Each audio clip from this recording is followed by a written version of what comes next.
예수 그리스도 제10장 유대의 광야에서 외치는 자의 소리. 로마 황제 디베료 가이사 치세 15년에 유대의 백성들은 그때까지 알려지지 않았던 한 사람의 이상한 가르침을 듣고 심히 동요되었다. 그는 제사장의 가문에서 태어났으나 학교 교육을 받지 못하였으며 랍비의 인정도 대제사장의 허락도 받지 않고 자신은 이스라엘 백성에게 메시지를 전하러 온 하나님의 보내심을 입은 자라고 외쳤다. 그는 서기관들과 박사들이 가르쳤던 회당이나 성전 뜰에서 가르치지 않고 광야에서 큰 소리로 외쳤다. 예루살렘과 인근 마을 사람들은 그가 외치는 소리를 듣기 위하여 큰 무리를 이루어 나갔다. 그는 보들보들한 옷과 길게 늘어진 예복을 탐탁치 않게 여겼으며 약대 털옷을 입고 가죽띠를 띤 세련되지 않은 옷차림으로 가르쳤다. 그의 복장의 조잡함은 깊은 의미가 있는 것으로 간주되었다. 집은 광야에 있었으며 겁없는 선지자였던 리셉 사람 엘리야는 그 당시 털이 많은 사람인데 허리에 가죽띠를 띄었다라고 알려졌다. 그리고 털옷은 선지자의 뚜렷한 특색으로 여겨졌다. 이 이상한 설교자는 호사스럽게 편안히 지내며 음식을 먹지도 않았으며 광야에서 나는 메뚜기와 석청을 먹었다. 그 사람은 그 후 곧 침례자로서 알려진 사가랴의 아들 요한이었다. 그는 그의 특별한 사명을 준비하기 위하여 수년간 사람들의 거처를 떠나 광야에서 많은 세월을 보냈다. 그는 한때 영적인 교사들로부터 교육을 받은 학생이었다. 유대의 광야에서 주의 음성이 그에게 임했다. 이것은 고대의 모세와 엘리야에게 주의 음성이 임했던 것과 흡사했다. 그때 광야에서 외치는 자의 소리가 있어 가로되 너희는 주의 길을 예비하라 그의 첩경을 평탄케 하라고 하였다. 이것은 선지자들이 말씀하신 바 주가 오시기 전에 그의 길을 예비하기 위하여 올 사자의 음성이었다. 그의 메시지는 회개하라 천국이 가까웠느니라 는 것이었다. 침례 요한은 그의 말씀을 믿어 회개하고 죄를 자백한 자들에게 침수로서의 침례를 행하면서 이렇게 외쳤다. 나는 너희로 회개케 하기 위하여 물로 침례를 주거니와 내 뒤에 오시는 이는 나보다 능력이 많으시니 나는 그의 신을 들기도 감당치 못하겠노라. 그는 성령과 불로 너희에게 침례를 주실 것이요. 아무도 이 사람과 그의 메시지를 무시할 수 없었으며 그의 가르침은 회개한 자에게는 특별한 약속을 주는 것이었으며 외식하는 자와 마음이 강팍한 죄인에게는 통렬한 비난이 되었다. 요한이 침례를 베푸는데 바리새인과 사두개인이 와서 율법에 대해서 비방하고 그들이 어기고 있는 율법의 정신과 존경하지도 않는 선지자에 대해서 말하는 것을 보고 그는 그들을 독사의 자식이라고 비난하며 이렇게 말했다. 누가 너희를 가르쳐 임박한 진노를 피하라 하더냐. 그는 그들이 자주 되풀이해서 자신들이 아브라함의 자손이라고 자랑하던 것을 무시하고 이렇게 말했다. 그러므로 회개에 합당한 열매를 맺고 속으로 아브라함이 우리 조상이라고 생각지 말라. 내가 너희에게 이르노니 하나님이 능히 이 돌들로도 아브라함의 자손이 되게 하시리라. 아브라함의 자녀로서 우월한 자들이라고 말하던 그들의 주장을 무시한 것은 강력한 비난이었으며 기족적인 사두개인과 율법에 얽매인 바리새인에게는 치명적인 모욕이었다. 유태교는 아브라함의 후손은 장차 올 메시아의 왕국에서 확고한 지위를 얻게 될 것이며 이방인으로서 개종한 자는 아브라함의 후손들이 확신하고 있는 그러한 지위나 특성을 갖지 못할 것이라고 주장하였다. 하나님이 강둑에 있는 돌들을 일으켜서 아브라함의 자손이 되게 하시리라는 요한의 강력한 단어는 귀를 기울여 듣는 자들에게는 아무리 낮은 신분을 가진 인간일지라도 아브라함의 자손인 그들이 회개하여 변화되지 않는 한 그들보다 더 나은 자리에 있게 되리라는 것을 뜻하는 말이었다. 말만으로 공언하던 시대는 이미 지났으며 열매가 요구되었다. 잎만 무성하고 열매를 맺지 않는 나무는 아무 소용이 없었다. 도끼가 나무 뿌리에 놓였으니 좋은 열매를 맺지 아니하는 나무마다 찍어 불에 던지워져야 했었다. 요한의 신랄한 비판으로 그들의 잘못이 폭로되었을 때 사람들은 놀라고 많은 자들은 자신의 태만과 죄를 깨닫고 그리하면 우리가 무엇을 하리이까 라고 외쳤다. 그의 대답은 영성을 시들게 하여 사람들을 영적으로 거의 죽게 하는 형식주의에 반대되는 것이었다. 그는 이기심이 없는 사랑을 요구했다. 옷 두 벌 있는 자는 옷 없는 자에게 나눠줄 것이요 먹을 것이 있는 자도 그렇게 할 것이니라. 셀이나 세금 징수.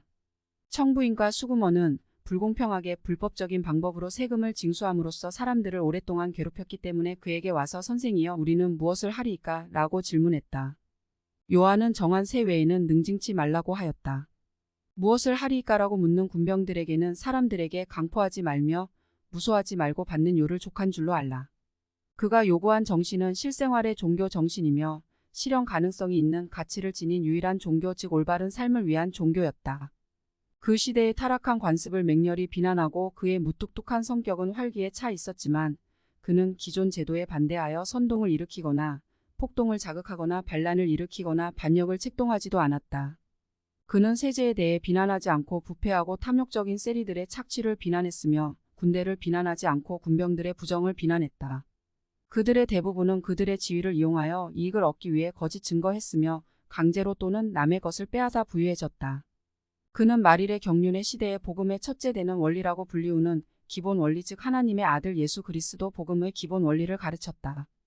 이 복음의 첫째 되는 원리에는 산 믿음 곧 하나님을 믿는 신앙, 과거의 죄에 대한 깊은 뉘우침과 죄에서 마음을 돌이켜 다시 죄를 짓지 않겠다는 강한 결심을 의미하는 참된 회개, 권능을 가진 자의 손에 의한 침수로서의 침례와 불러주는 더 높은 침례 곧 요한이 소유한 것보다 더 높은 권능에 의하여 행하여지는 성실의 부여가 포함된다. 요한의 가르침은 적극적이었으며 여러 가지 면에서 그 시대의 인습과는 반대되었다.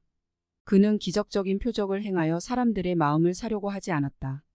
그의 말씀을 듣는 많은 사람은 그의 제자로서 그를 주종하였지만 그는 공식적인 조직이나 종교를 만들지 않았다. 회개하라는 그의 외침은 개인적인 외침이었으며 침례받기를 원하는 자에게도 개인적으로 침례를 베풀었다.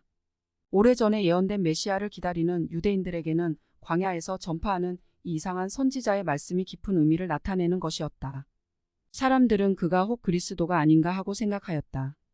그는 앞으로 오실 자신보다 능력이 많으신 분 즉 자신은 그의 신들매를 풀기도 감당치 못할 자에 관해서 말했으며 그분은 손에 키를 들고 알곡과 쭉정이를 골라내는 타작꾼과 같이 사람들을 구별할 것이라고 말하며 다음과 같이 덧붙였다. 나보다 능력이 많으신 그분은 알곡은 모아 곳간에 들이고 쭉정이는 꺼지지 않는 불에 태우시리라. 이와 같이 하여 주님의 예언된 사자는 주님의 말씀을 전해 주었다. 그는 자신을 높이려고 하지 않았으나 그의 위치는 그에게 신성한 것이었으므로 제사장과 레위인과 랍비와의 충돌을 막기 위해 참았던 것이었다. 그는 사람들을 외모로 취하는 분이 아니었다. 그는 죄를 비난했으며 제사장의 옷을 입었거나 농부의 옷을 입었거나 왕의 옷을 입은 자라 할지라도 죄인은 통렬히 비난했다. 침례자가 한 모든 가르침과 그의 사명은 후에 그리스도의 특별한 증언에서 확인되고 입증되었다. 요한은 왕국을 예비하는 자였을 뿐 아니라 왕을 위해 예비하는 자였다. 왕이 친히 그에게 왔다. 예수의 침례 모든 의를 이룸. 예수께서 가르치심을 시작할 때에 30세쯤 되셨다. 이때 그는 그의 고향인 갈릴리에서 요단강에 이르러 요한에게 침례를 받으려 하신대 요한이 말려 가로되 내가 당신에게 침례를 받아야 할 터인데 당신이 내게로 오시나이까 예수께서 대답하여 가라사대 이제 허락하라 우리가 이와 같이 하여 모든 의를 이루는 것이 합당하니라 하신대 이에 요한이 허락하였다. 요한과 예수는 육총간이었다. 두 분 사이에 소년 시절이나 성인 시절에 친밀한 우정이 없었는지는 알 수 없다. 그러나 예수가 침례받기 위하여 그에게 나아갔을 때 요한은 그를 회개할 필요가 없는 죄 없는 분임을 알아차렸다는 사실은 명백하다. 침례 요한은 제사함을 위한 침례를 베풀도록 위임받았으므로 예수에게는 그 의식을 베풀 필요가 없었다. 많은 사람의 고백을 받았던 요한은 이제 자신보다 더욱 의로운 분이라고 알고 있는 예수에게 경건하게 고백했다. 그 당시에 있었던 여러 가지 사건으로 미루어 보아 그때 요한은 예수가 그리스도이시며 자신이 바로 그의 길을 예비하러 온 자임을 알지 못하였던 것 같다. 요한이 예수께서는 침례를 받을 필요가 없음을 말했을 때 주님은 자신이 죄가 없는 유일한 자임을 알고 있었으므로 침례 요한의 고백을 부인하시지 않으셨으며 오히려 다음과 같은 의미심장한 말씀으로써 자신에게 침례를 베풀도록 간청하셨다. 이와 같이 하여 모든 의를 이루는 것이 합당하니라.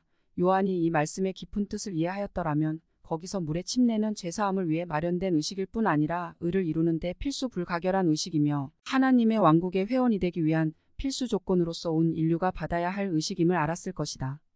예수 그리스도께서는 이와 같이 겸손하게 하나님 아버지의 뜻에 따라 요한에게서 침수로서의 침례를 받으셨다.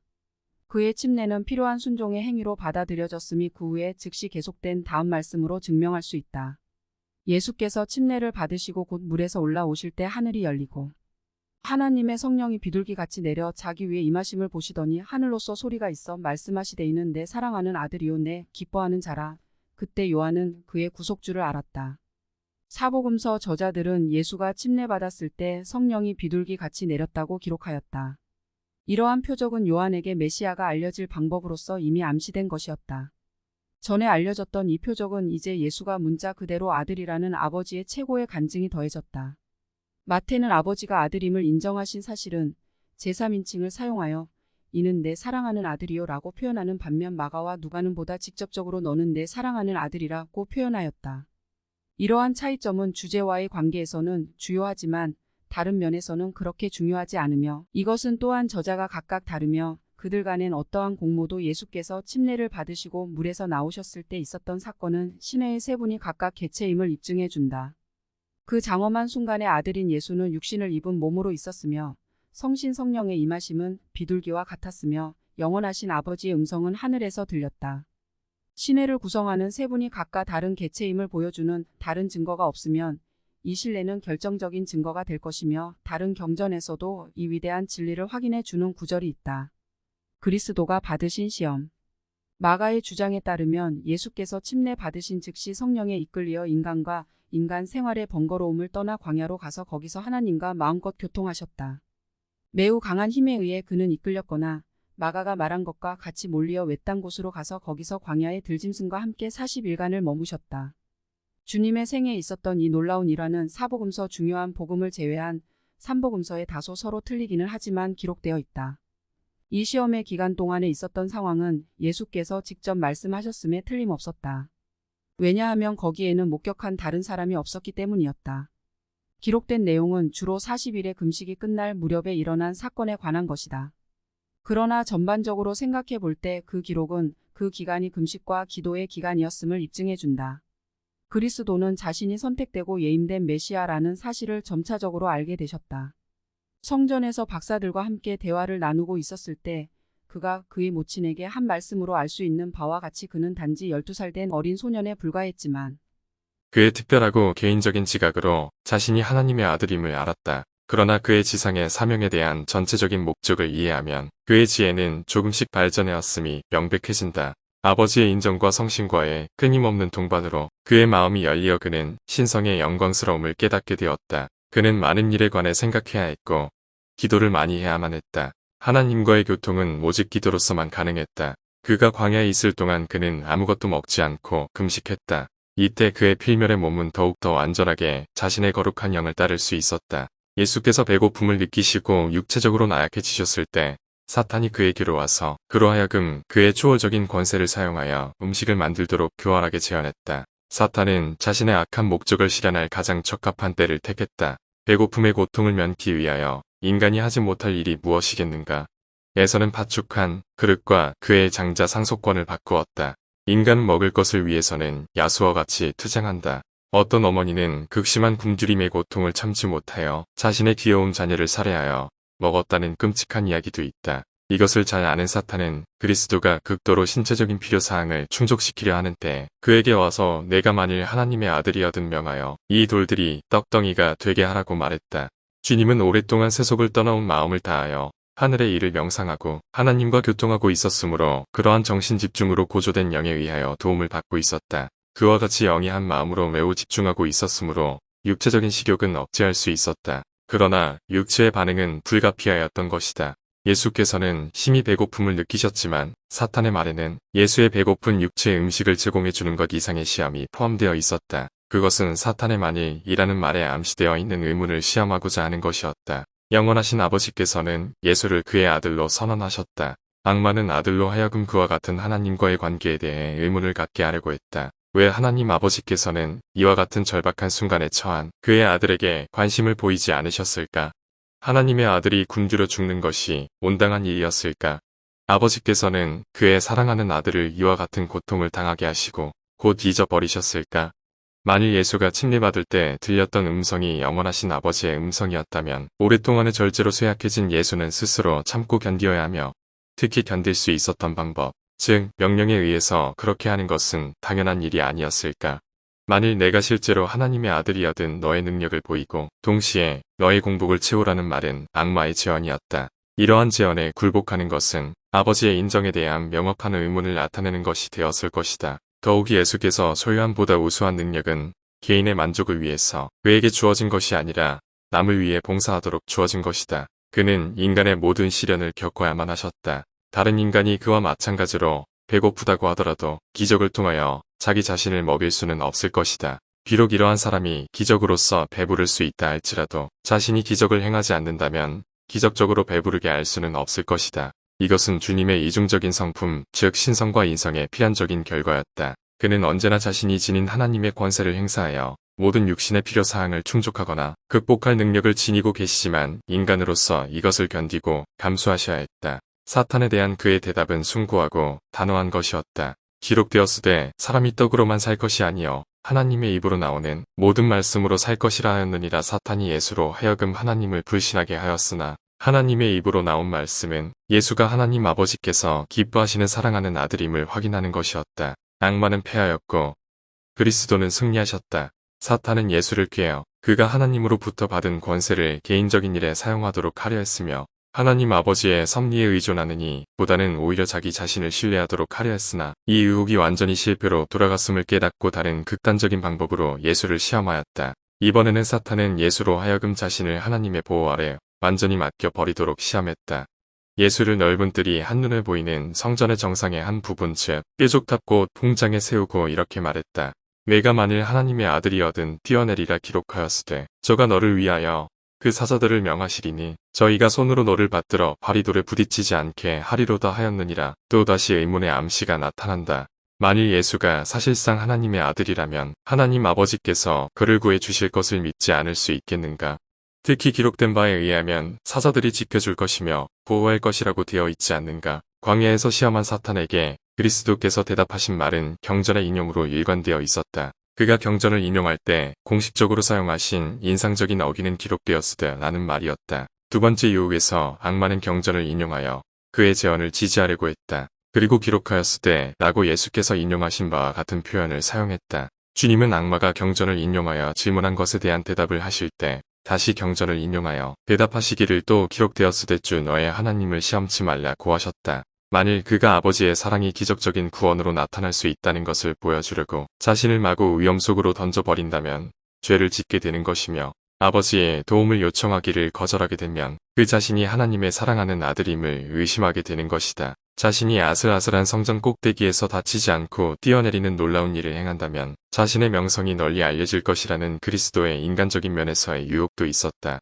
우리는 그와 같은 생각을 구세주께서 일시적이나마 했다고 자신있게 말할 수는 없지만 우리는 그러한 생각을 하지 않을 수 없다. 사탄이 지적한 것과 같이 그 결과가 그러하였다면 사탄의 제언에 따라 행동함으로써 예수께서는 틀림없이 초인으로 널리 알려졌을 것이다. 이것은 참으로 표적과 경이로운 일이 되었을 것이다. 또한 그의 명성은 요원의 불길처럼 퍼졌을 것이며 온 유대 민족은 흥분하여 예수 그리스도에게 큰 관심을 기울였을 것이다. 사탄의 경전 인용은 명백한 궤변이었으며 부당한 대답에 지나지 않았다. 그의 이론은 논리적인 것도 논증적인 것도 아니었다. 그의 기록된 말씀의 악용은 그것과 밀접한 관련이 있는 다른 경전의 말씀으로 무가치한 것이 되고 말았다. 시편 작가의 말은 기적을 일으키기 위하여 주를 시험하지 말라고 이스라엘 백성들에게 명한 출애굽의 선지자의 구속력 있는 명령과 조화를 이루었다. 사탄은 예수에게 아버지를 시험하도록 유혹했다. 하나님의 권세가 나타나야 할 시간과 장소를 정하거나 제한하는 것은 그러한 권세를 침해하는 것과 마찬가지로 하나님의 특권에 대한 모독이다. 오직 하나님만이 그의 이적을 나타내실 시기와 방법을 결정하실 수 있다. 또다시 사탄의 목적은 좌절되고 그리스도는 다시 승리자가 되셨다. 세 번째 시험에서 악마는 더 이상 예수에게 자신의 능력이나 하나님의 능력을 시험하려 하지 않았다. 두 번이나 실패한 유혹자는 그와 같은 공격 방법을 버리고 또한 목적을 교묘하게 위장하는 방법을 지향하고 명백한 명제를 제출했다. 지극히 높은 산꼭대기에서 예수는 성읍과 들과 그 부와 포도원과 과수원과 양떼와 짐승의 무리로 가득 찬 땅을 굽어보았다. 그는 시연으로 세상의 왕국들을 보았으며 그 부와 화려함과 그것들 가운데 있는 모든 세상적인 영광을 보았다. 그때 사탄은 그에게 이렇게 말했다. 만일 내게 엎드려 경배하면 이 모든 것을 내게 주리라. 이것은 마태의 기록이다. 누가는 이에 관해서 보다 광범위하게 해석하여 다음과 같이 기록했다. 가로되 이 모든 권세와 그 영광을 내가 내게 주리라. 이것은 내게 넘겨준 것이므로 나의 원하는 자에게 주노라. 그러므로 내가 만일 내게 절하면 다 내 것이 되리라. 그리스도가 그에게 절을 하셨을 경우에는 사탄이 그의 약속을 훌륭하게 지켰을 것인지 아닌지에 대해서 우리는 큰 관심을 가질 필요는 없다. 그리스도가 하시고자 했다면 명백히 세상의 부와 영광을 얻으셨을 것이다. 그러나 그렇게 했을 경우 그는 메시아의 사명을 성취하시지 못했을 것이다. 사탄은 이 사실을 잘 알고 있었다. 대부분의 사람들이 세상의 왕국을 얻기 위해 심지어 몇 푼 안 되는 돈을 얻기 위하여 자신을 사탄에게 팔아버렸다. 그의 뻔뻔스러운 죄어는 그 자체가 잔인한 것이었다. 하늘과 땅의 창조주이신 그리스도는 그 당시 육체를 입고 있었으므로 그의 전세의 상태를 기억하시지 못했으며 신들의 천국 회의에서 자신이 취했던 일도 잊고 계셨다. 반면 상속권을 박탈당하고 반항적이며 거역한 아들로서 육체를 입지 않은 영인 사탄은 전세의 일을 여전히 기억하고 있으므로 세상을 창조하신 분에게 그의 창조물의 일부를 주기를 약속함으로써 그를 시험하였다. 태초의 지구의 창조를 미리 알고 있었던 사탄 즉 아침의 아들 루시퍼의 제언은 거절되었으며 장자의 제언이 선택되었다. 선택된 자 곧 예수께서는 육신의 생활에 따르는 모든 시련을 겪어야만 하셨다. 사탄은 하나님의 아들 예수를 자기에게 복종시킴으로써 하나님의 계획을 좌절시키려고 계획하고 있었다. 미가엘과 그의 무리에게 정복당하여 패배한 반역자로서 쫓겨났던 사탄은 육신을 입은 여호와에게 그를 경배하라고 요구하였다. 이에 예수께서 말씀하시되 사단아 물러가라 기록되었으되 주 너의 하나님을 경배하고 다만 그를 섬기라 하였느니라. 이에 마귀는 예수를 떠나고 천사들이 나와서 수종드니라. 그리스도가 위에 세 가지의 특별한 시험의 검은 구름으로부터 벗어나 승리를 거둔 사실은 곧 앞으로 있을 사탄의 공격으로부터 면제된 것을 뜻하거나 신앙과 신뢰와 인내를 보장해주는 것이라고 생각해서는 안 된다. 누가는 40일간의 금식 후의 시험에 대한 그의 기록을 다음과 같이 끝마쳤다. 마귀가 모든 시험을 다 한 후에 얼마 동안 떠나니라. 이와 같은 악마와 그의 관계로부터의 승리, 육신의 욕망, 귀찮게 달라붙는 마음의 의혹, 영성과 재물과 부에 대한 유혹을 물리친 승리는 위대한 것이었다. 그러나 이것은 육체를 입은 하나님이신 예수와 타락한 빛의 천사 사탄과의 투쟁에 있어서 최후의 승리를 의미하는 것은 아니었다. 그리스도는 사도들과 함께 모인 곳에서 자신이 시험을 받았음을 명백히 말씀하셨다. 겟세마네 동산에서 고뇌할 때까지 그가 받으신 시험은 앞으로 본장을 공부하는 과정에서 나타날 것이다. 우리가 일생 동안 오직 한 번 원수를 만나고 단 한 번의 싸움에서 싸워 이기면 다시 그러한 것을 만나지 않는 것은 아닌 것과 같이 예수의 경우도 마찬가지였다. 불멸의 영과 육신과의 투쟁, 하나님의 자녀와 세상, 즉 악마와의 투쟁은 일생을 통하여 계속된다. 나사렛 예수의 복음전도 기간에 일어난 몇 가지 사건은 이것보다 더 많은 토론과 변덕스러운 이론과 무익한 생각을 불러일으켰다. 우리는 그러한 추측을 무시할 수 있다. 성경을 믿는 모든 사람에게 그 속에 수록된 시험에 관한 기록은 의심할 여지 없이 근본적인 사실을 설명해주고 있으며 반면 불신자에게는 그리스도와 그의 승리는 아무런 의미가 없는 것이다. 사탄이 예수에게 눈에 보이는 모습으로 나타났는지 보이지 않는 영으로 나타났는지에 관해 생각해보는 것은 무슨 유익이 있을까?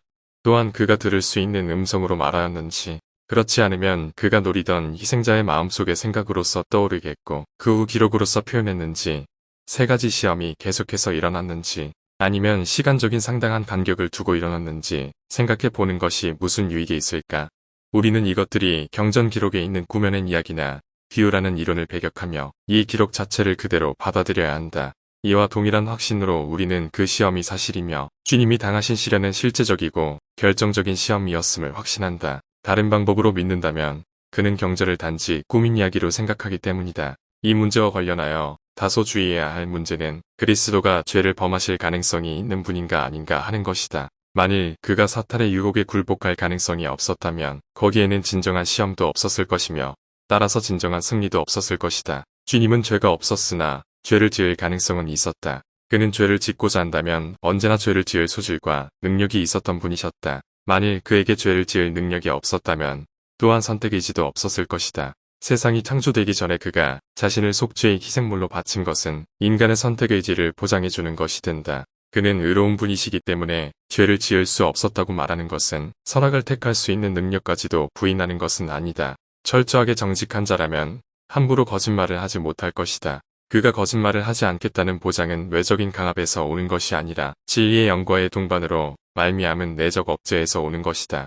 참으로 정직한 자는 이웃의 물건을 훔치거나 탐내지 않는다. 진실로 그는 도둑질할 수 없을 것이다. 그러나 그가 도둑질할 것을 택하기만 한다면 훔칠 수 있다. 그의 정직성은 유혹에 대한 갑주이며 턱과 투구와 가슴판과 갑옷의 정강이 바지는 외부를 보호하기 위한 것이다. 그러나 인간의 내부는 공격을 받기 쉬운 것이다. 주님의 말씀과 다른 경전 기록이 그 사실을 증거하고 있는데 오직 한 가지 결론에 도달할 수 있는 억지 추론을 하는 이유는 무엇인가? 그가 배반당하기 얼마 전에 12사도에게 겸손하라고 훈계하시면서 너희는 나의 모든 시험 중에 항상 나와 함께한 자들인 즉이라고 말씀하셨다. 우리는 그가 침례 직후에 받으신 시험에 대한 배타적인 참조 선고를 발견할 수 없으며 그가 이 시험을 이겨내셨으며 암암리에 이 같은 시험이 그의 성역의 기간을 통하여 계속되었음은 명백하다. 히브리인에게 보낸 서신의 저자는 그리스도는 죄를 짓기 쉬운 자였으며 그는 모든 인간과 같이 모든 일에서 시험을 받으셨다는 사실을 가르쳤다. 다음에 명백한 선언에 대해 생각해 보기 바란다. 그러므로 우리에게 큰 대제사장이 있으니 승천하신 자 곧 하나님 아들 예수시라. 우리가 믿는 도리를 굳게 잡을지어다. 우리에게 있는 대제사장은 우리 연약함을 체휼하지 아니하는 자가 아니요 모든 일에 우리와 한결같이 시험을 받은 자로 돼 죄는 없으시니라. 또 다른 구절에는 이렇게 기록되어 있다. 그가 아들이시라도 받으신 고난으로 순종함을 배워서